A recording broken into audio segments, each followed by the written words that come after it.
Existe algo que vai soar quase ofensivo para muita gente. Você nunca venceu um narcisista discutindo. Nunca. O narcisismo não perde no grito. Ele cresce nele. Enquanto você tenta provar que está certa, ele está medindo o quanto ainda controla suas emoções. Agora vem o que quase ninguém diz. O que realmente coloca um narcisista de joelhos não é confronto, é frieza estratégica, é postura. É a mulher que não reage no impulso, não corre atrás de validação e está pronta para sair se for preciso. O narcisista, seja ele homem ou mulher, só mantém poder enquanto você entrega energia. Quando essa energia para, o jogo vira. E o que você vai descobrir agora pode mudar completamente a forma como você lida com esse tipo de pessoa. Atitude 1. Ela não reage no calor da provocação. O narcisista provoca para extrair reação. Isso é quase um reflexo automático dentro da lógica do narcisismo. Ele solta uma ironia aqui, uma indireta ali, faz um silêncio estratégico que parece casual, mas não é. Tudo tem intenção, tudo é teste. Ele quer medir o quanto ainda controla o seu estado emocional. Só que essa mulher entendeu o jogo. Ela não reage no calor da provocação. Ela respira, observa e escolhe se vale a pena responder. E na maioria das vezes, ela simplesmente não entrega emoção de graça. Perceba a diferença sutil, mas poderosa. Enquanto o narcisista tenta acionar culpa, raiva ou insegurança, ela mantém o eixo. Se ele diz algo como "Nossa, você anda diferente", esperando uma explicação ansiosa, ela responde com naturalidade, "Estou bem", e encerra ali, sem justificar, sem se defender. Parece simples, mas isso desmonta a engrenagem do narcisismo, porque o combustível do narcisista é a sua reação imediata. Quando ela não reage, ele sente o vazio do próprio jogo. É nesse ponto que muita gente erra. A maioria acredita que precisa rebater, provar, argumentar. Mas discutir no calor da provocação é exatamente o que o narcisista quer. Ele se fortalece na tensão. Ela, ao contrário, entende que silêncio estratégico não é fraqueza, é poder. Ela pode até responder, mas responde quando quer e como quer, não no impulso, não na pressão. E isso cria uma inversão silenciosa de poder dentro da dinâmica do narcisismo. Na prática, isso significa aprender a pausar antes de responder uma mensagem atravessada. Significa não entrar em debates intermináveis às 11 da noite. Significa olhar para uma provocação e pensar, "Isso merece minha energia?" Muitas vezes, a melhor resposta é a ausência de espetáculo. E quando o narcisista percebe que não consegue mais arrancar aquela reação explosiva de antes, algo começa a desmoronar por dentro, porque sem plateia emocional, o narcisismo perde força. Atitude 2. Ela não corre atrás de validação. O narcisista se alimenta de ser desejado, admirado, necessário. Dentro da dinâmica do narcisismo, ele sobe de tamanho quando percebe que alguém depende emocionalmente da presença dele. Se sente maior quando você demonstra que precisa da aprovação dele para se sentir suficiente. Só que essa mulher não entra nesse roteiro previsível. Ela não corre atrás de validação. Ela não implora atenção. Ela não negocia dignidade por migalhas de afeto. E isso mexe profundamente com o ego do narcisista. Enquanto o narcisista testa o quanto pode atrasar uma resposta, sumir por horas ou dias, ou alternar entre intensidade e frieza, ela segue vivendo. Ela não transforma cada silêncio dele em uma crise pessoal. Se ele demora a responder, ela ocupa o tempo com a própria vida. Se ele tenta provocar insegurança com frases ambíguas, ela não morde a isca. Isso quebra a lógica do narcisismo, porque o controle só existe quando há dependência emocional. Sem dependência, o jogo começa a falhar. Existe um detalhe importante aqui. Ela não finge desinteresse como estratégia infantil. Não é teatro, é posicionamento. Ela realmente tem outras fontes de satisfação: trabalho, amigas, projetos, autocuidado, família, sonhos. Quando o narcisista percebe que não é o centro do universo dela, algo se desloca. Ele sente que não é mais o único ponto de referência emocional. E para quem vive da própria imagem inflada, isso é desconcertante. Na prática, isso pode ser simples e poderoso ao mesmo tempo. É não cancelar compromissos importantes para ficar disponível a qualquer chamado. É não enviar 3 mensagens seguidas quando a primeira já foi enviada. É não buscar constantemente confirmação do tipo, você ainda gosta de mim? Ela vive. Ela ocupa espaço. E quando o narcisista sente que não é indispensável, o pedestal começa a rachar. O narcisismo não sabe lidar bem com mulheres que não imploram para ficar. Atitude 3. Ela impõe limites sem drama. Nada desarma mais um narcisista do que um limite firme e calmo. O narcisismo espera explosão, choro, discussão interminável. Espera justificativas longas, discursos emocionais, tentativas de convencimento. Mas essa mulher não oferece espetáculo. Ela não grita. Ela não ameaça. Ela não faz cena. Ela apenas diz com clareza, isso eu não aceito, e sustenta a própria palavra. Para o narcisista, que vive expandindo o território psicológico, esse tipo de postura é profundamente desconfortável. O detalhe é que ela não precisa repetir 10 vezes. Ela não entra em debate para provar que está certa. Se ele tenta inverter a culpa, ela não se defende como se estivesse em um tribunal emocional. Ela mantém a posição. Se ele diz, você está exagerando, ela responde com serenidade, não, estou sendo clara, e encerra. Essa ausência de drama quebra o padrão do narcisismo, porque o narcisista se alimenta da confusão. Quando encontra firmeza, ele perde terreno. Muita gente acredita que impor limites significa ser agressiva. Não é. É ser adulta. É saber que respeito não se implora, se estabelece. Se o narcisista faz uma piada desrespeitosa na frente de outras pessoas, por exemplo, ela não ri para evitar constrangimento. Ela olha e diz, não fale assim comigo. Simples, direto, sem escândalo. Esse tipo de resposta cria um marco, e o narcisista sente que aquela área não está mais livre para a invasão. Na prática, impor limites sem drama exige treino emocional. Significa tolerar o desconforto inicial de dizer não. Significa aceitar que o narcisista pode reagir com frieza ou provocação quando percebe que perdeu espaço. Mas cada limite sustentado fortalece a identidade dela. E aos poucos, o narcisismo encontra uma barreira onde antes havia permissividade. O território psicológico começa a encolher, e isso muda completamente a dinâmica da relação. Atitude 4. Ela não tenta consertar o narcisista. Um dos maiores erros de quem se envolve com um narcisista é acreditar que, com amor suficiente, paciência suficiente e diálogo suficiente, ele vai mudar. O narcisismo adora essa esperança, porque enquanto alguém tenta consertá-lo, ele continua confortável no próprio padrão. Mas essa mulher não assume o papel de terapeuta, salvadora ou mãe emocional. Ela entende que não é responsável por curar traumas que não são dela. E essa clareza muda completamente o jogo. Ela observa padrões, repara nas promessas não cumpridas, nas inversões de culpa, nos pedidos de desculpa que nunca se traduzem em mudança real. E, em vez de justificar cada atitude do narcisista com frases como ele teve uma infância difícil ou ele só está passando por uma fase, ela olha para os fatos. Ela avalia comportamento, não discurso. Isso pode parecer frio para quem ainda está preso no ciclo do narcisismo, mas, na verdade, é maturidade emocional. Quando ela para de tentar mudar o narcisista, algo muito sutil acontece. Ele percebe que perdeu uma fonte constante de validação e tolerância. Porque, convenhamos, o narcisismo prospera quando alguém sempre dá mais uma chance, mais uma explicação, mais uma oportunidade. Mas ela não entra mais nesse ciclo infinito. Se ele repete o mesmo comportamento, ela não entra em longas conversas para convencê-lo. Ela simplesmente ajusta a própria postura com base na realidade. Na prática, isso significa parar de ter conversas exaustivas sobre o mesmo problema. Significa não escrever textos enormes explicando como se sente, esperando que ele finalmente compreenda.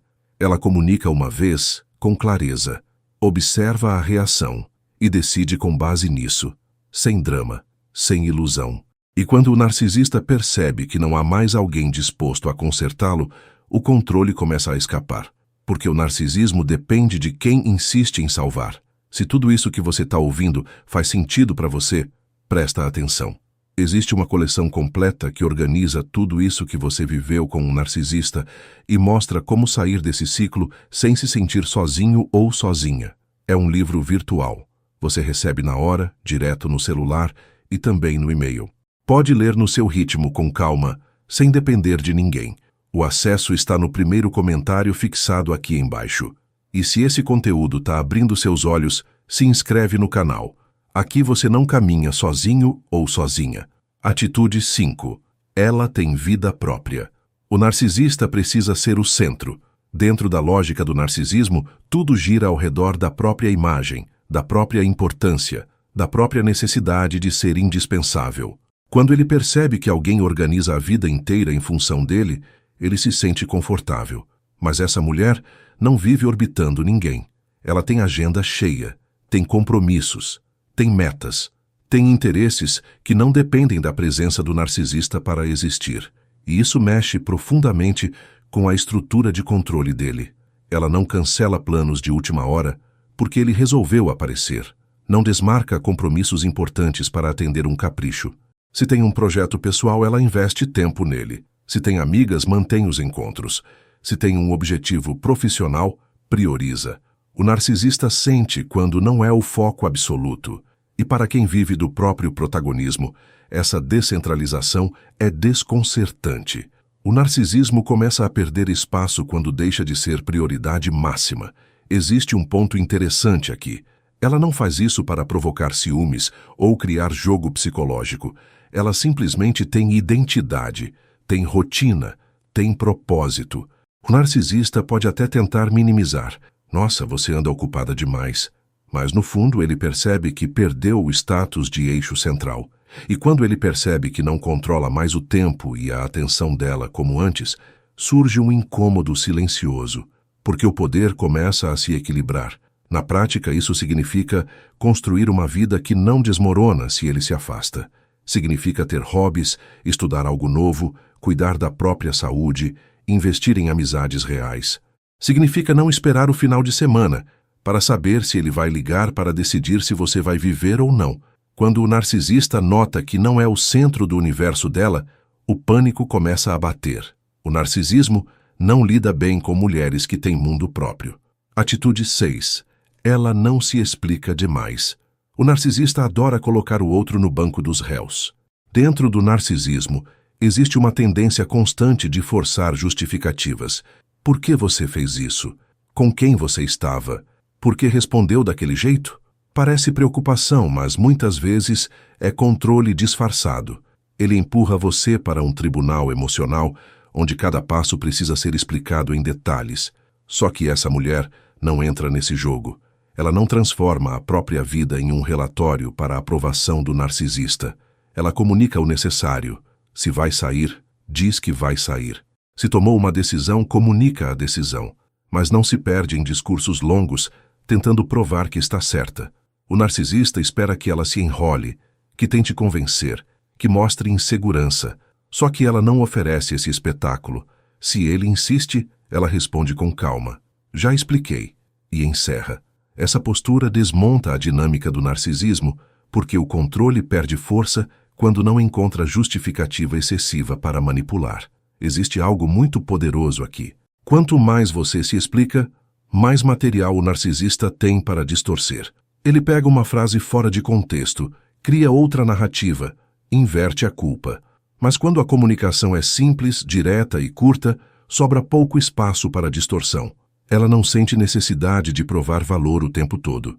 Não entra em debates circulares às 2 da manhã para convencer alguém que já decidiu não entender. Isso é maturidade emocional, não frieza. Na prática, significa substituir um texto enorme por uma frase objetiva. Significa não responder 20 perguntas invasivas como se estivesse devendo algo. Significa entender que quem quer respeito não precisa implorar compreensão. E quando o narcisista percebe que não consegue mais puxá-la para esse tribunal emocional, ele sente o controle escorrer pelas mãos. O narcisismo perde uma das ferramentas favoritas, a manipulação através do excesso de explicação. Atitude 7. Ela não compete com outras mulheres. O narcisista costuma usar a triangulação como ferramenta clássica dentro do narcisismo. Ele menciona outra mulher, elogia alguém na frente dela, cria comparações sutis para provocar insegurança. Não é acaso. É teste de controle. Ele quer medir ciúme, quer provocar disputa, quer ver até onde ela vai para manter o lugar. Só que essa mulher não entra nesse jogo previsível. Ela não compete por atenção como se estivesse em um leilão emocional. Quando o narcisista tenta provocar com frases do tipo "ela me entende melhor" ou "você devia ser mais como fulana", esperando reação, ela não se desestrutura, ela não inicia investigação, não vasculha redes sociais, não começa a guerra silenciosa. Ela mantém postura. Se precisar responder, responde com serenidade. Se você pensa assim, tudo bem. Essa ausência de disputa quebra a engrenagem do narcisismo, porque a triangulação só funciona quando há competição. Existe algo profundamente desconcertante para o narcisista quando ele percebe que não conseguiu ativar o ciúme esperado. Ele se alimenta da comparação. Se sente poderoso quando duas pessoas disputam a própria atenção. Mas quando ela não aceita esse roteiro, o palco esvazia. O narcisismo perde intensidade e ele percebe que provocar não gera mais o efeito desejado. A estratégia começa a falhar justamente porque não encontra rivalidade. Na prática, isso significa não transformar cada interação dele com outra mulher em crise. Significa não tentar ser melhor do que ninguém para provar valor. Significa entender que quem precisa provocar ciúmes para se sentir validado está revelando insegurança. Ela não disputa, ela não se diminui, e quando o narcisista percebe que não consegue mais usar comparação como arma, ele sente o impacto. O controle começa a se dissolver diante da indiferença madura. Atitude 8. Ela está pronta para ir embora. Aqui está o ponto que realmente muda o jogo. O narcisista pode até tolerar silêncio, limites e independência por um tempo, mas o narcisismo só respeita de verdade quem está disposto a sair. Enquanto ele percebe que no fundo você sempre vai ficar, ele mantém uma margem de controle. Ele testa, provoca, mede até onde pode ir. Mas quando essa mulher demonstra, com atitudes concretas, que pode ir embora se for preciso, a dinâmica se transforma, porque agora o risco é real. Ela não ameaça sair como forma de manipulação. Ela simplesmente tem clareza de que não aceita qualquer coisa. Se os padrões se repetem, se o desrespeito continua, ela avalia friamente. Ela organiza a própria vida para não depender, guarda dinheiro, fortalece laços fora da relação, constrói autonomia emocional. O narcisista sente quando não é mais indispensável. E dentro da lógica do narcisismo, perder alguém que ele acreditava ter sob controle é um golpe direto no ego. Existe uma diferença enorme entre dizer "eu vou embora" e estar verdadeiramente pronta para ir. Ele percebe essa diferença. Percebe quando ela já não tem medo de ficar sozinha, quando ela não negocia valores por medo de abandono, quando o olhar dela já não carrega desespero, mas decisão. E é nesse momento que algo inverte. O narcisista, que antes usava o medo como ferramenta, começa a sentir o próprio medo. Medo de perder, medo de não ser mais escolhido. Na prática, estar pronta para ir embora significa ter plano, não impulso. Significa saber onde vai morar se precisar, como vai se sustentar, quem são as pessoas que pode acionar. Significa fortalecer a própria mente para não voltar por carência. E quando o narcisista percebe que você não tem mais medo de perder, ele é quem começa a sentir o chão tremer. Porque o narcisismo depende da sua permanência. Sem ela, o controle simplesmente deixa de existir. Se isso fez sentido para você, comenta aqui embaixo. Eu precisava ouvir isso. Só essa frase já é um passo de consciência. Porque quem viveu com um narcisista sabe, a dor não foi exagero, não foi drama. Foi um jogo emocional invisível, repetido dia após dia, que foi confundindo sua mente, drenando sua energia e fazendo você duvidar até da própria percepção. Você não é fraca. Você ficou tempo demais tentando entender algo que foi feito justamente para te desestabilizar. O narcisismo cria confusão, culpa, medo de perder. E quando você começa a enxergar o padrão, dói. Dói perceber quanto tempo se perdeu. Mas também é libertador, porque a partir da clareza começa a reconstrução. Por isso você precisa acessar o material que está disponível. Ele organiza aquilo que você sente, explica o que você viveu e mostra, passo a passo, como sair desse ciclo. E agora não é apenas um conteúdo isolado, é uma coleção completa, reunindo tudo o que você precisa para entender o narcisista, fortalecer sua mente e recuperar sua segurança emocional. Um complementa o outro. É como montar um mapa completo da libertação. E é simples. É um livro virtual. Você recebe direto no seu celular e também no seu e-mail na mesma hora. Não precisa esperar entrega física. Não precisa sair de casa. Você pode ler com calma, no seu ritmo, reler quando quiser, refletir em cada parte. O acesso está no primeiro comentário fixado aqui abaixo do vídeo. É ali que você encontra tudo organizado para começar essa virada com clareza. E se esse conteúdo está abrindo seus olhos, se inscreve no canal e ativa as notificações. Aqui é um espaço de força, entendimento e reconstrução emocional. Você não está sozinho nem sozinha nessa caminhada. Existe um caminho de volta para você. E ele começa com consciência. Até o próximo vídeo.